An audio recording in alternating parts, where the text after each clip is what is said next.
right, here's your video for your next set of exercises. So the first one is a curtsy lunge.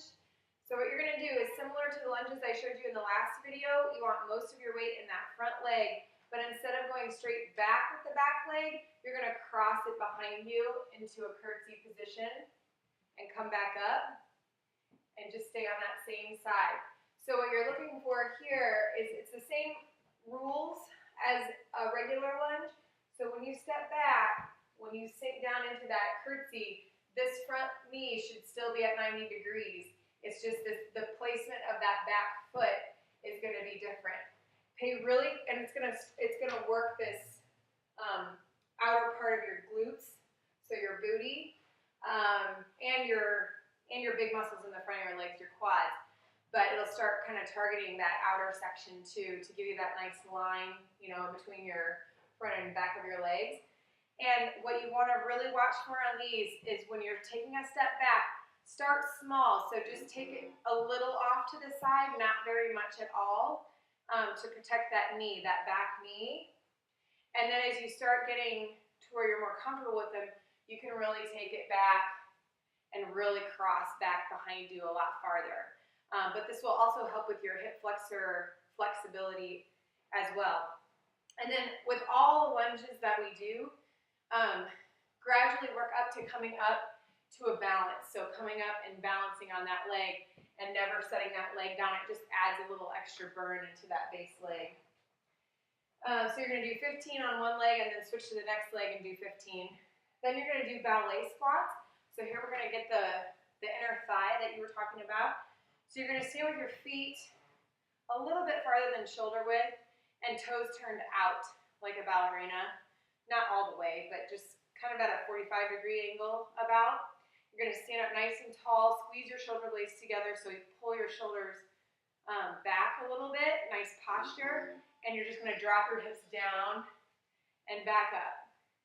Down, you can put your arms down or they can slide along your legs, you can cross them, whatever you want to do. But as the lower you sink, you'll start to feel it in those inner thighs as you're standing back up. So from the side, what you want to have a nice posture. From the side, you sink down in and come back up, and you can see my hips are just dropping straight down. You don't sit back like in a regular squat. Your body doesn't come forward at all. It's straight up and down and back up. And this will also increase flexibility in the hip flexor area.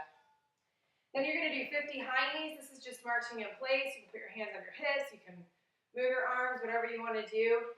But you're just going to raise those knees up in a nice, slow and controlled fashion, 50 total. So from the side, nice and tall. And you're using your abs and your leg muscles to lift that leg up. Then scale pulses. Okay, so you can grab a chair or lean against a wall for these, or you can just balance.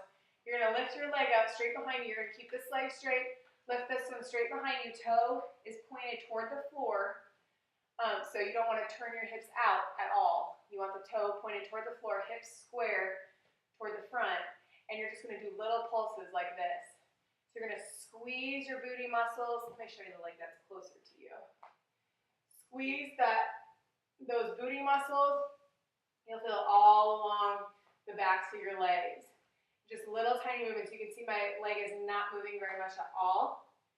You'll also feel a little bit in your low back, and that's okay. If you start to feel it too much, if it's starting to hurt, lean forward a little bit more and just really squeeze that, your booty.